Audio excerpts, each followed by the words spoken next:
Hello everyone, इस video में question 7 और क्वेश्चन 8 को सोल्व करेंगे। ये तो यूक्लिड विभाजन एल्गोरिथ्म का क्वेश्चन 8 है। ये अभाज्य गुणनखंड से लसम मसा ज्ञात करने के लिए कहा जा रहा है। तो बहुत ही सिंपल होता है। अभाज्य गुणनखंड से क्या है, मसा और लसा करा है, जिसे एचसीएफ और एलसीएम भी बोल सकते हैं। तो क्वेश्चन 7 का है। तो इसमें क्वेश्चन 7 में पढ़िए, अभाज्य गुणनखंड द्वारा 510 और 92 का मसा और लसा ज्ञात करें। तो आप क्या करेंगे, 510 का अभाज्य गुणनखंड लिखिए। 510 का अभाज्य गुणनखंड क्या होगा, ये आपको लिखना है। तो 510 का अभाज्य गुणनखंड आपको पता है कि नहीं, ये मैं पूछना चाह रहा हूँ। तो कहेंगे सर इसको तो मुझे पता नहीं है। तो कहीं आप रफ में, अगर साइड में हो रहा है तो साइड में कर लीजिए, ना तो कहीं रफ में कर लीजिएगा। अभाज्य गुणनखंड कितना का, 510 का। अब जब 510 का करने जाएंगे, इसके अंत में 0 है इकाई स्थान पे। जब 0 रहता है तो 2 से डिवाइड होगा। तो 2 दूनी 4, 2 पाँचे 10 और 2 पाँचे 10 हो जाएगा। अब जानते हैं ये अब 3 से जाएगा। कैसे, क्योंकि ये देखिए 5 है और यहाँ 5, 5 10, 10 2 12, तो 12 3 से जाएगा। तो यहाँ इसका अर्थ हो गया ये संख्या भी 3 से जाएगा। तो 3 7 21, 3 8 24 और 3 5 15। और फिर कितना से जाएगा, 5 से, क्योंकि अब 3 से नहीं जाएगा। 8 5 13, 3 से नहीं जाने वाला ये 5 से जाएगा। तो 5 5 इकाई 5 और 5 7 35। तो मैंने इसका अभाज्य गुणनखंड कर लिया कितना का, 510 का। तो कितना आया, 2 गुने 3 गुने 5 गुने 17। तो मैं 17 लिख दिया। इसी तरह आगे आपका क्वेश्चन 92 भी बोला था। दो संख्या है, 92 का अभाज्य गुणनखंड बराबर। तो 92 का जब अभाज्य गुणनखंड करेंगे तो साइड में कर लीजिए या तो रफ में कर लीजिए। तो 92 का अभाज्य गुणनखंड करते हैं तो इसका 2 से, तो 2 8 16, नहीं 2 चौका 8 और 2 छक 12। फिर कितना से, 2 से, तो 2 दूनी 4, 2 तिया 6। तो यहाँ पर 2 गुने 2 आया, क्या आया, 2 गुने 2 गुने 23 आया। तो मैं लिख दिया। अब हमें क्या कर रहा था कि इतना का मसा को क्या कर सकते हैं, एचसीएफ बोल सकते हैं। इसलिए लिखेंगे 510 और 92 का एचसीएफ। एचसीएफ क्या होता है, जो दोनों में हो। तो 2 है ना, देख रहे हैं 2 इसमें भी है और 2 इसमें भी, कॉमन होना चाहिए।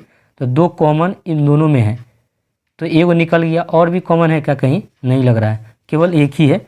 इसलिए एचसीएफ क्या हो जाएगा, 2 ही हो जाएगा।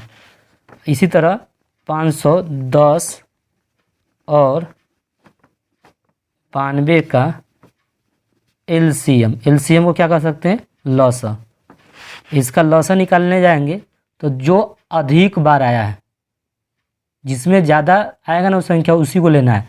तो देखिए 2 इसमें 2 बार है, इसमें 2 क्या है बार है, 1 बार। तो अधिक बार किस में है, इसमें है, तो इसको ले लेना है, 2 गुने 2। अब देखिए 3 क्या इसमें है, नहीं है। तो सिंगल वाला किसी में रहेगा ना, तो ओनली 1 एक रहेगा ना, उसको ले लेना होगा। तो यहाँ देख रहे हैं 3 अकेले है, तो इसको ले लेना पड़ेगा। अब देख रहे हैं 5, तो 5 इसमें है नहीं, अकेले यहाँ पर है, तो 5 को भी लीजिए। इसी तरह 17 अकेला है, तो अकेला है तो 17 को भी लेना है। 23 भी अकेला है, सिंगल है, तो ये संख्या है, तो इसको ले लिए। अब गुना करिए, 2 दूनी 4, 4 तिया 12, 12 पछे 60।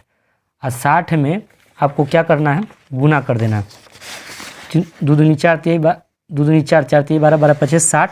और 60 में कितना गुना कर रहा है, 17 से। तो 17 0 0, 17 17 पचे 50, 17 छक 102। तो ये गुना कर दिए हैं, तो ये इतना है। अब इसमें 23 से गुना करना है, तो 23 से भी गुना कीजिए। 3 0 0, 3 दूनी 6, 3 0 0, 3 इकाई 3, 2 0 0, 2 दूनी 4, 2 0 0, 2 इकाई 2, 0 6 4 3 2। तो आपका कितना है, 23,460। ये आपका एलसीएम आ गया। ये आप क्या, एचसीएफ। तो एचसीएफ 2, एलसीएम 23,460 है। तो आपको आगे नेक्स्ट क्वेश्चन में देखिए, करा 135 और 225 का मसा यूक्लिड विभाजन एल्गोरिथ्म का प्रयोग ज्ञात करें। इसका आपका मसा कह रहा निकालने के लिए। जब मसा कह रहा है ना, तो आप इसको भाग विधि से पहले मसा निकाल लीजिएगा, तब यूक्लिड विभाजन एल्गोरिथ्म पर उसको बनाने में सुविधाजनक हो जाता है। यही एक यहाँ पर एक काम करना है आपको। पहला क्या करना है, भाग विधि से। तो इसमें छोटी संख्या जो होगा वो भाजक होगा, जो बड़ी संख्या होगा भाज होगा। तो भाज इसमें 225 हो जाएगा। कितना होगा, 225। और 135 क्या हो जाएगा, भाजक हो जाएगा। तो हम क्या करेंगे, 135 है तो ये क्वेश्चन 8 है तो 8 लिख देंगे, और 225 है तो 225। देखिए हमको पहाड़ा नहीं याद है कितना का, 135 का। एक अंक क्लोज कर देंगे इसका, तो एक अंक इसका भी क्लोज कर देना पड़ेगा इधर से। तो इधर आपको 13 दिख रहा होगा, इसके अंदर देखिए आपको 22 दिख रहा होगा। 13 का 13, 13 दूनी 26, 2 मरतबा नहीं पढ़ सकते क्योंकि 22 है। तो इसका अर्थ है कि एक मरतबा पढ़ेंगे, एक मरतबा गुना करेंगे तो 135 से आएगा। तो 5 में से 5 गया 0, 12 में से 3 गया 9, ये 1 में से गया 31 कर सकते हैं चाहे तो। अब 90 शेष बचा है ना, तो इसको घेर देना पड़ेगा। और जो भाजक है ना उसको अंदर लाते हैं तो ये बन जाता है भाज्य। फिर 90 दूनी 100 कितना 80 होता था। फिर 2 मरतबा नहीं पढ़ सकते, एक ही मरतबा पढ़िएगा। तो ये 5 हो गया, ये 13 में से 9 गया 4, तो 45 हो गया। 45 हो गया, फिर 90 आएगा, 45 दूनी 90। तो यहाँ कट गया, ये 31 हो गया, यानी इसको शेष भी बोल सकते हैं 0। तब 31 हो जाता है यहाँ पर आपका पता चल गया कि ये 45 है। तो यहाँ यूक्लिड विभाजन एल्गोरिथम के हिसाब से कह रहा था बनाइए, तो हम बना देते हैं। यूक्लिड विभाजन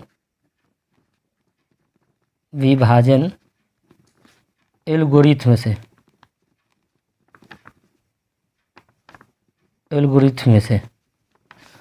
यूक्लिड विभाजन एल्गोरिथम क्या होता है, a बराबर b गुने q प्लस r होता है। तो अंदर वाला को आप a बोलेंगे, ये वाला को a, इसके बाहर वाला को b बोलेंगे। आप लिखिएगा नहीं, ऐसे समझा रहे हैं यहाँ पर। q क्या है, ये q है, r जो बच जाता है वो शेष वह r हो जाएगा। तो a के स्थान पर कितना रखना है, 225, ठीक है। b के स्थान पर कितना है, 135 है तो 135 लिखिएगा। q के स्थान पर क्या है, 1 है तो 1 लिखिए। r के स्थान पर 90 है तो 90 लिखिए। इसी तरह यहाँ a के स्थान पर कितना है, 135 है तो 135 लिखिए, बराबर का बराबर। यहाँ पर a हो जाएगा, तो अंदर वाला को a और बाहर वाला को b। तो यहाँ कितना है 90, तो वो b हो जाएगा। q 1 है तो 1 लिख दीजिए। r कितना है 45 है तो 45 लिखिए। यहाँ a कितना है 90, तो 90 लिखिए, बराबर। यहाँ b 45 है, अब q कितना है 2 है, r कितना है 0 है। अतः यहाँ अंतिम भाजक कितना है, 45 है, 45 है ना। अतः इसीलिए यहाँ पर क्या बोल रहा था, 135 और 225। तो यहाँ पर लिखिएगा 135 और 225 का मस अंतिम भाजक ही मसा होता है। अंतिम भाजक ही क्या होता है, मसा होता है। तो यहाँ से भी देख सकते हैं, या तो यहाँ से भी देख सकते हैं। तो यही आपका 45 मसा निकल गया।